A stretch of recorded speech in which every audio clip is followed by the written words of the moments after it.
which parts to remove and which parts not to remove, not to damage the trees.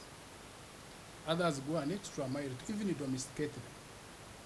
Though the challenge we've had is basically with the traditional healers,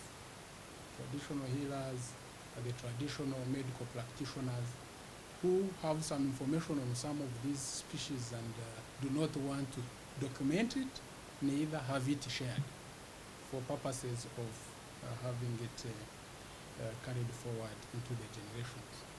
But it is a very important subject, and our attachment is very key, and therefore has to always be underscored and emphasized. That is the reason we call communities neighboring forest reserves or protected areas as key stakeholders, because they have used the products every time in most of the occasions that come from these forests. And they will be able to tell you that without this forest, we may not have lived up to this time. Yes. So as we come near this conversation, we have communities, say, who existed, and around the early 1990s, we embarked on massive gazetting of these forest areas, we move into illegal-based conservation of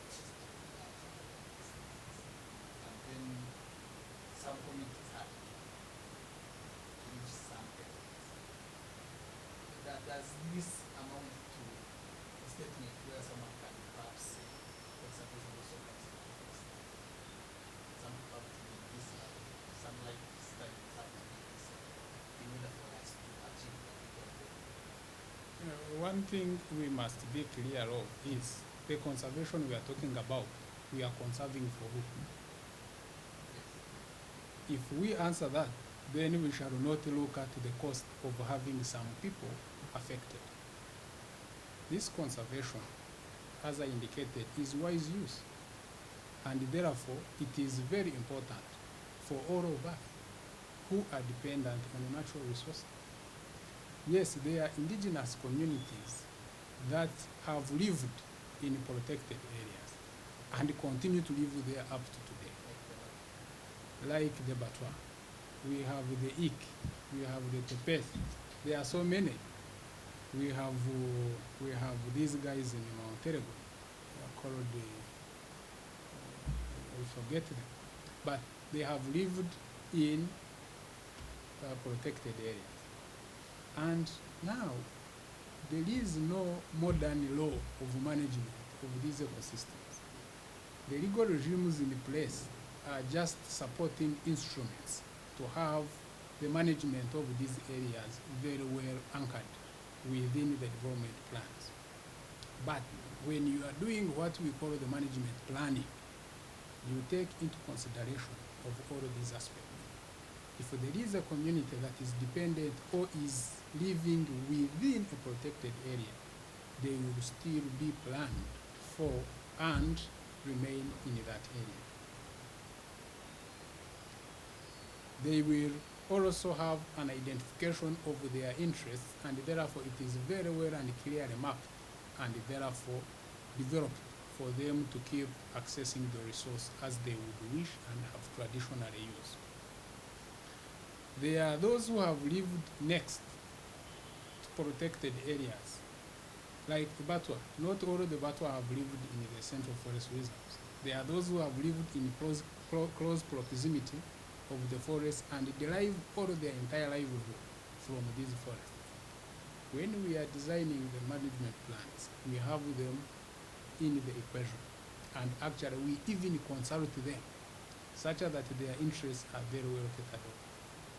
But where we realize that now the population of the communities which were not traditionally indigenous to those protected areas trying to join in to settle within the forests That one now, it is when we use the law to say, no, you are not supposed to be here, please go back. And there are also restrictions of creation of maybe trading centers or whatever, which may contradict the conservation agenda. All of those are also addressed and therefore cannot be accepted in the management plans. But the beauty is, these indigenous people who have lived in protected areas have enjoyed their luxurious lifestyle by only picking fruits, wild fruits, medicine, and some edible rats for their livelihood. They have not been known to engage themselves into commercial tree cutting for timber, for example. They have not been known for charcoal burning, and they have not been known for hunting down critical animals within those ecosystems. As we get to, we cannot talk about forests in Uganda.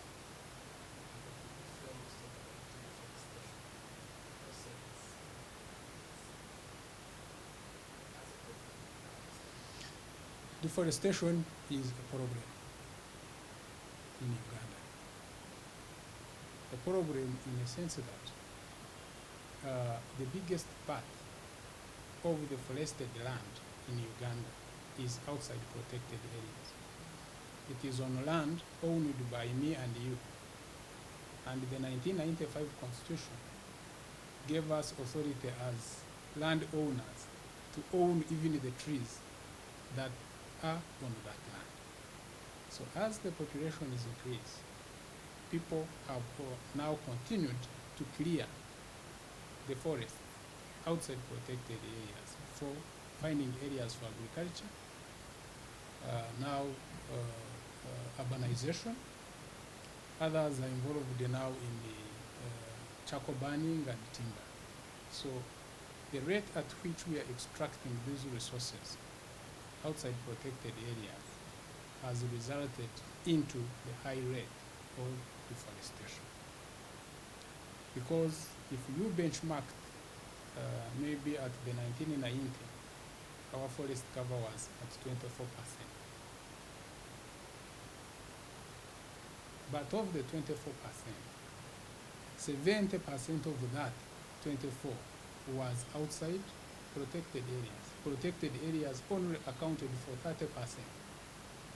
When we come to 2015, the forest cover had reduced to 9%. Now, the 9%, the area where we had 70% had actually lost up to 35.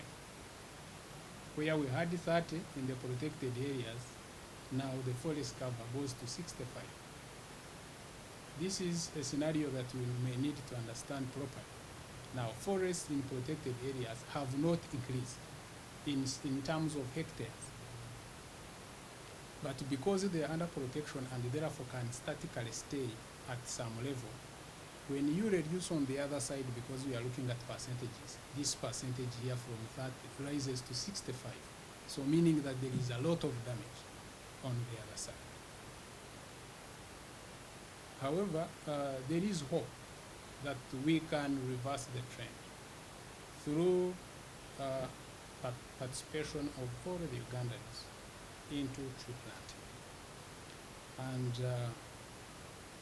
with many initiatives that are coming on board, including the National Community Tree Planting Program that NFA is implementing, we have been able to see a trend increasing the forest cover from 9% to 12.4 by 2017. And this is attributed to increase in plantations.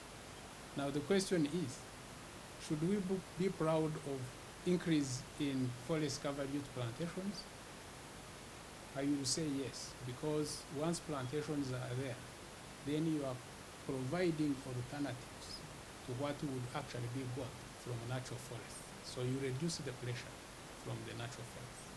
So if you planted trees on your land, you do not go into a natural forest to look for timber when you have a tree in your compound.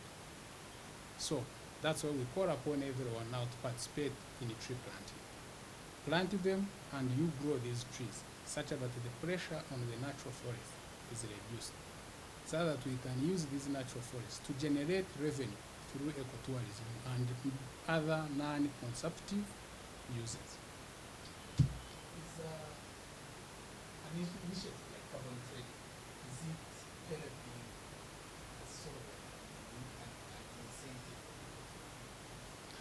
It would, but the carbon market is still not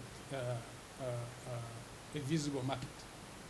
Trading in the air is the hardest, I can tell you, as of now, because whereas we have very many conventions, including the United Nations Framework on Climate Change Convention, that required that countries that are industrialized should put aside money as a means of addressing their carbon footprint. You realize that few of these countries have done it. But however, those who have also done it have contributed money to that. Now the challenge is access. How do you access money? The registration procedures through what they call the clean development mechanism are not cheap. You must have at least $100,000 to be able to register. And there are very few farmers which can raise that money. And therefore, you end up working through middlemen who are the brokers. And therefore, at the end of it all, if you were to sell a ton of carbon at, for example, $50, you end up selling it at $15. You've lost most of the money to the middleman. But if this market can be streamlined, it will